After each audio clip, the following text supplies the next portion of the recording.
দেখুন, আমি এটাও আগে আমি এটা বলেছে, আমাকে জিজ্ঞেস করেছে হেডলাইন্স ত্রিপুরা থেকে, এবং আমি সেটা স্পষ্ট বলেছি যে রিগার্ডিং বার লাইসেন্স ম্যাটারে সরকার যে সমস্ত রুলস অ্যান্ড রেগুলেশন আছে সেই রুলস অ্যান্ড রেগুলেশন মান্যতা দিয়েই সে বারকে, সে রেস্টুরেন্ট কাম বার এর লাইসেন্স ইস্যু করেছে। লাইসেন্স ইস্যুইং অথরিটি এটা ডিস্ট্রিক্ট ম্যাজিস্ট্রেট অ্যান্ড কালেক্টর, উনি নির্ধারিত করেন, কারণ অ্যাপ্লিকেশনটা তার কাছে দিতে হয় এবং সে অ্যাপ্লিকেশন এগেনস্টে টোটালি সমস্ত কিছু, তার লোকেশন, তার প্লেস এবং তার পেপারস, আদার্স যে কোনো রুলস আছে সেগুলো সব ঠিক আছে কিনা যাচাই করে তারা ওখান থেকে প্রপোজালটা অবশ্য পাঠায় ইস্যু করার জন্য। সেখানে অ্যাপ্রুভালটা থাকে অর্থ দপ্তরের থেকে, এটা ঠিক আছে। তো এটা হলো এইটা সিস্টেম।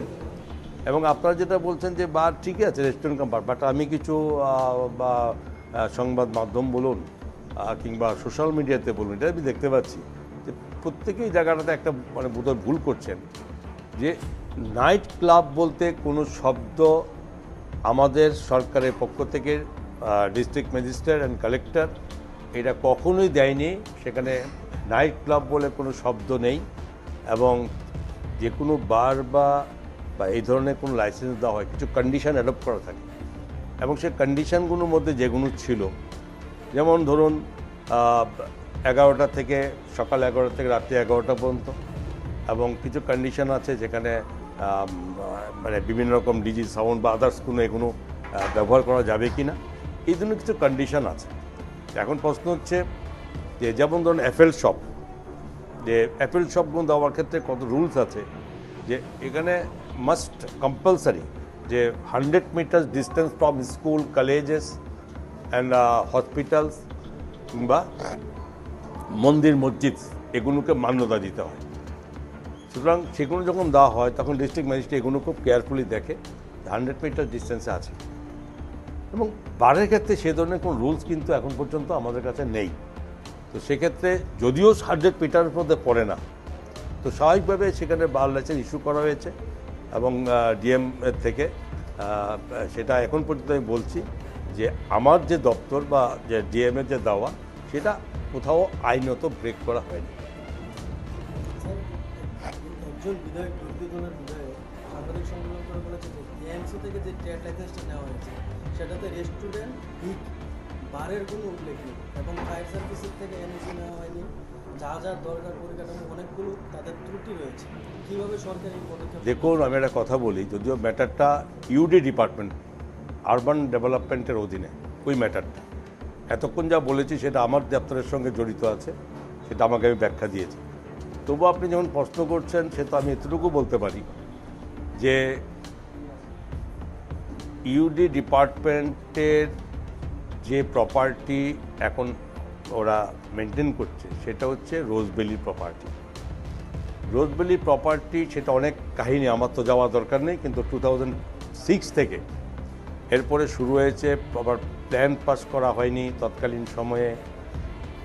রোজভ্যালি হাইকোর্টে অ্যাপিল করেছে, সেখান থেকে হাইকোর্টের বিরুদ্ধে সরকার কি করেছে, তারপরে কি করে সেখানে যদি তাদের যে বক্তব্য, দেখুন এটা আমি তো আপনাদের প্রশ্নের উত্তর দিচ্ছি না, দেওয়া উচিত আমার, তা আমি এতটুকু বলবো, যতটুকু আমার কাছে যতটুকু ইনফরমেশান আছে সেটা হচ্ছে কিছুটা জায়গা বোধহয় মানে দখল করা আছে খাস ল্যান্ড বলে, সেটা ইউডি ডিপার্টমেন্ট বেটার বলতে পারবে।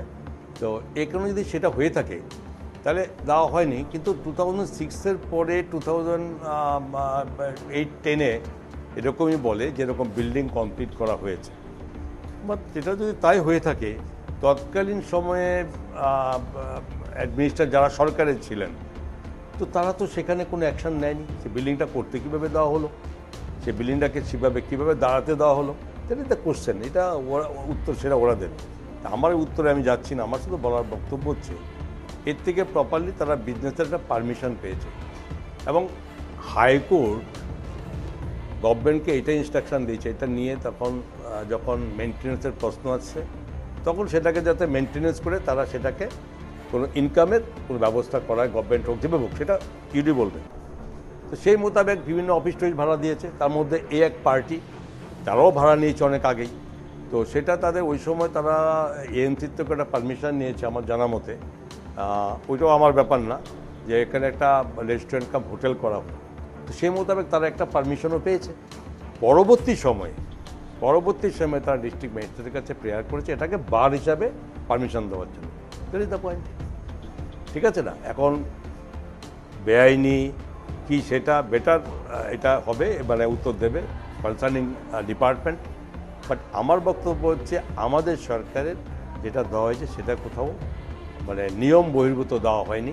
আমি এখনও বলেছি অ্যাপেল শপের নিয়ম কী আছে, বারের কী ক্রাইটেরিয়া আছে, এটা বাস এবং পরিপ্রেক্ষিতে এটাও বলে দিই, যেহেতু বলেছে মানুষের, এবং সেখানে তো সরকার চুপ থাকতে পারে না। সরকার ঠিক করেছে না ব্যাঠিক করেছে সেটা তো সরকারই আবার যদি মানুষের প্রশ্ন করে উত্তর দেওয়ার রেসপন্সিবিলিটি গভর্নমেন্টের। সেখানে অলরেডি মাননীয় মুখ্যমন্ত্রী অলরেডি এটাকে এনকোয়ারির একটা অর্ডার করেছে এটার মধ্যে, এবং সেটা কী তার ইয়েতে কী লাইসেন্স তার কী হয়েছে বা তার জন্য কি করেছে, কোনো রকম কন্ডিশন ব্রেক করেছে কি না, তো সেগুলো অলরেডি এনকোয়ারি চলছে এবং সেগুলোর জন্য ডিপার্টমেন্ট ব্যবস্থা নিচ্ছে।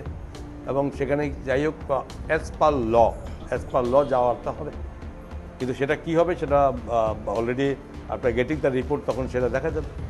তো এখন প্রশ্ন হচ্ছে, এটা আমি বলতে পারি যে যেহেতু আমাকে আপনারা প্রশ্ন করেছেন, অর্থ দপ্তরের পক্ষ থেকে যে সিস্টেম এটা ডিস্ট্রিক্ট ম্যাজিস্ট্রেট হয়ে আসে, সেখানে ডিস্ট্রিক্ট ম্যাজিস্ট্রেট অথরিটি এই টোটাল সার্ভে রেকর্ড সব কিছু ওখানে করে দেয়।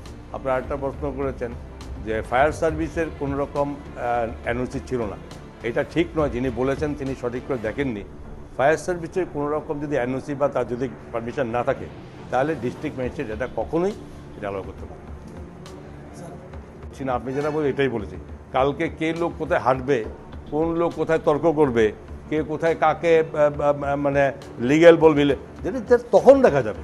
বাট গভর্নমেন্টের ডিসিশন, গভর্নমেন্টের মানে যে এক্সিস্টিং যা হিসাব সেটা আপনার বলেছে।